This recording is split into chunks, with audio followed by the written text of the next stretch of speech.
What millionaires do with their first $1,000.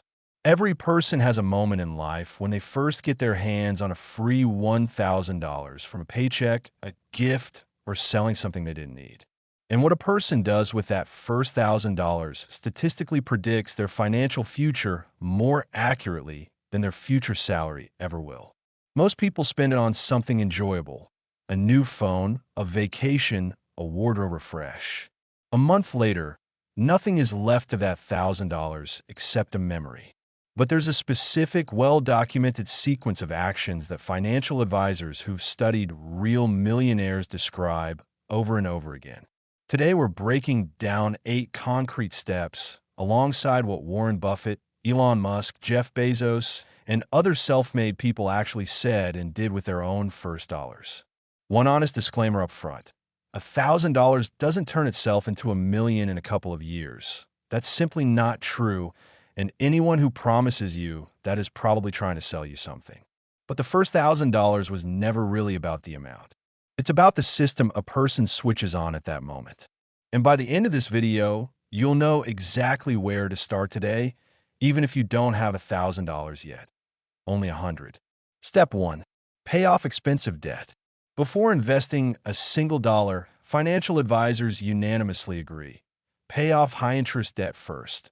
Credit cards above all, where rates often run as high as 25% a year. This isn't a just-to-be-safe suggestion, it's math. If you're carrying debt at 25% interest, paying it off is a guaranteed 25% return on every dollar you put toward it. No index fund, no stock is going to give you that kind of guaranteed return year after year without exception. That's exactly why the first $1,000 for someone carrying expensive debt shouldn't go into stocks. It should go toward wiping out that debt. It doesn't sound exciting, it's not a get-rich-quick story, but it's the first and most rational step.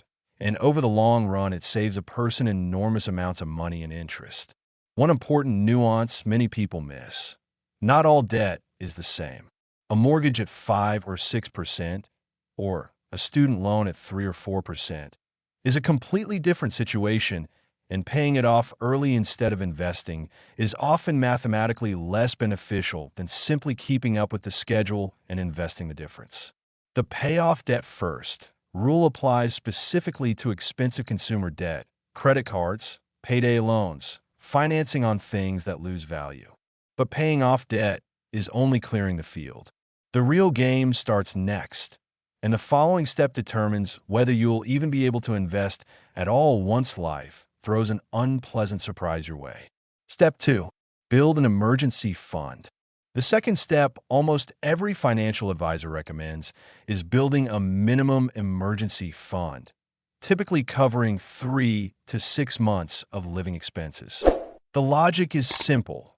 Without that cushion, any unexpected event, losing a job, a car breaking down, a medical bill, forces a person either into new high-interest debt or into selling their own investments at exactly the worst possible moment, often right when the market is down, and selling is especially costly.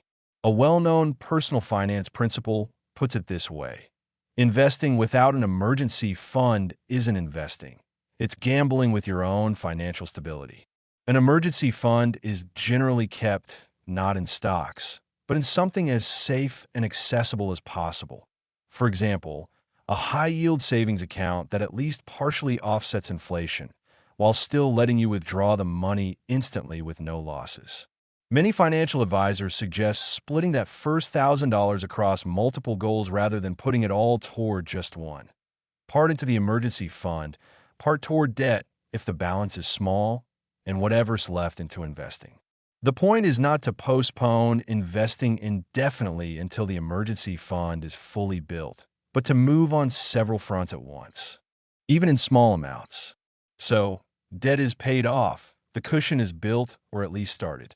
You might think it's finally time to relax and just put the money anywhere. But this is exactly the step where the single most expensive mistake usually happens. And here's why. Step 3. Invest what's left in an index fund, not individual stocks. Once expensive debt is paid off and the emergency fund is built, We finally reached the moment this whole conversation has been building toward. And here, the advice from nearly every advisor and every self-made millionaire is remarkably consistent. Don't try to guess which single stock is about to jump 10 times in value. Put the money into a broad index fund that tracks the entire market.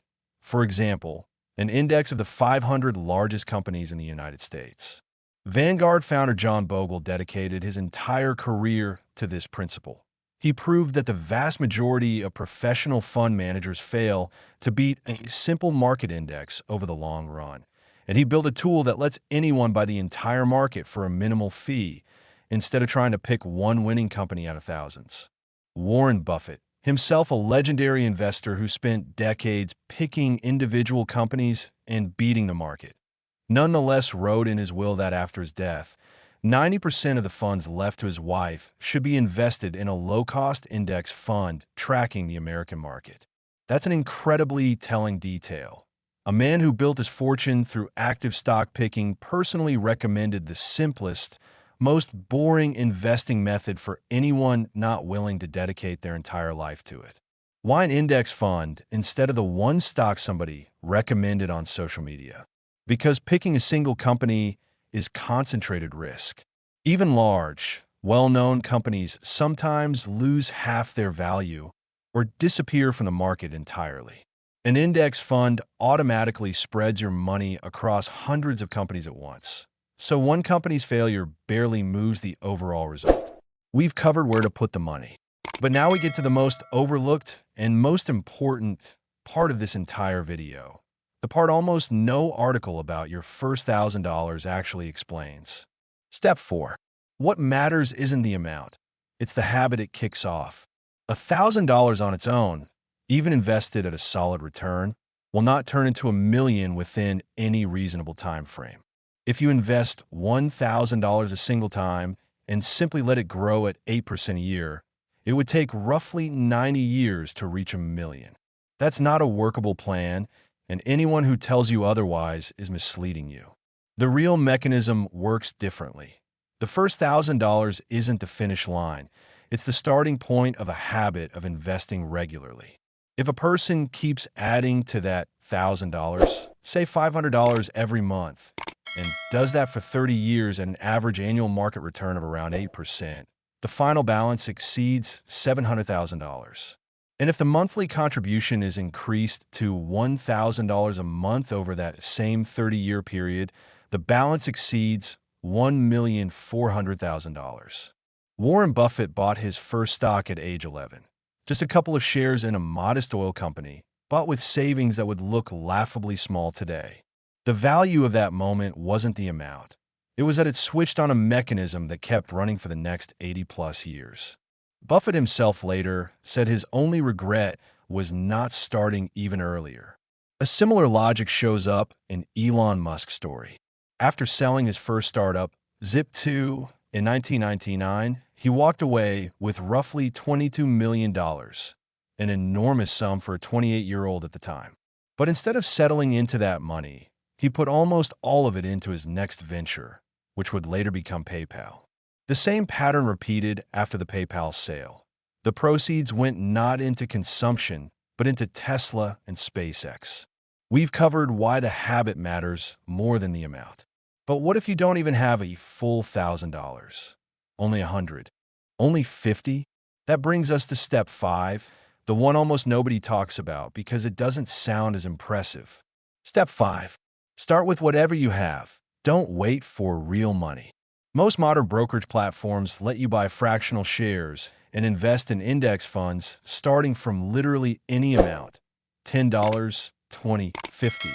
The idea that you need a full $1,000 to start is a myth that keeps people stuck in inaction for years, waiting for a big enough sum.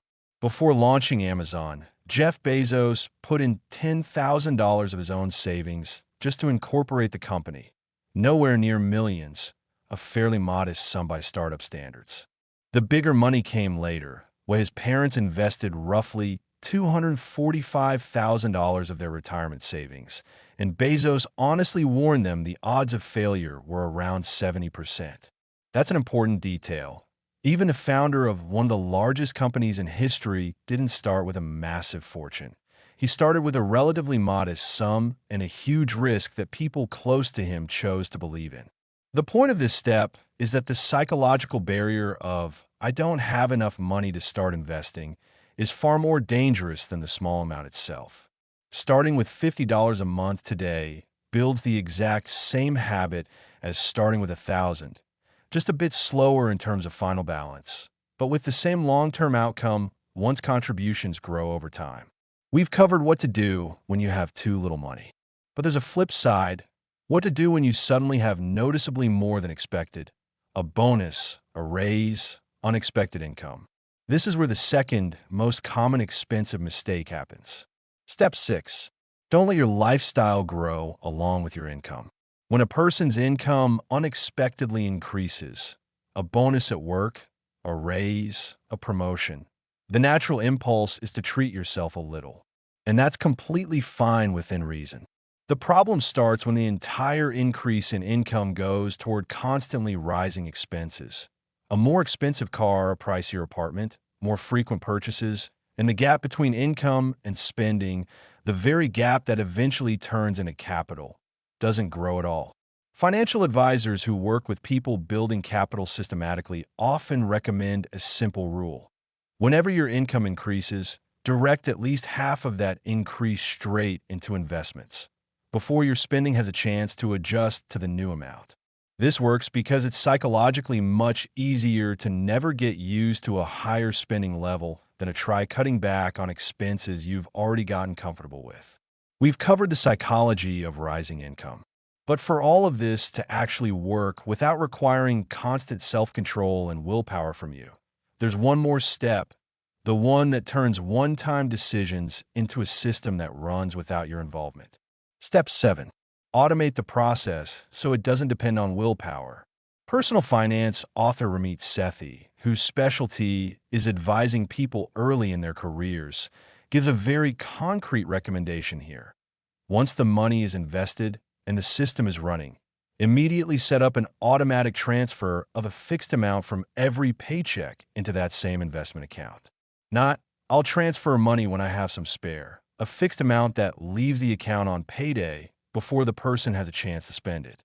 This matters precisely because the first $1,000 is often a one-time event, a bonus, a gift, money from selling something. Automation is what turns a one-time event into an ongoing system, one that keeps running even when the person isn't thinking about it, even on a tired day, even when it's easy to forget. That difference between a single deposit and a running system is exactly what determines whether a person has $700,000 in 30 years or nothing but a memory of what they spent that first thousand on. The practical advice here is very specific. Set up the transfer in your banking or brokerage app to happen right on payday, not at the end of the month, once the money has already partly gone to other things. We've covered 7 steps, but there's one last, least obvious piece of this entire system. The thing that determines whether a person actually stays on this path long enough for compound growth to have time to work. Step 8. Genuinely understand this is a long game, and don't bail at the first market drop. Financial markets don't rise in a straight line. They drop, sometimes sharply, sometimes by tens of percent within a matter of months. Every person who starts investing will, sooner or later, watch their first $1,000 turn into $800 on paper, maybe even $600. That's an unavoidable part of the process, not a sign that something's gone wrong. Jeff Bezos' story is instructive here again.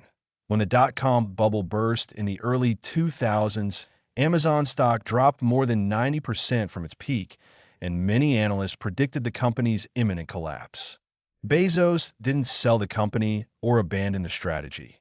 Instead, he kept investing in infrastructure and growth while Wall Street demanded immediate profit.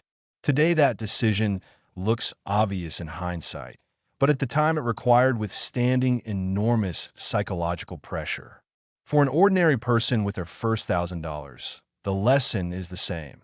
A drop in your portfolio's paper value isn't a signal to sell. It's a normal part of the process that literally every investor goes through. including the most successful people in the history of business.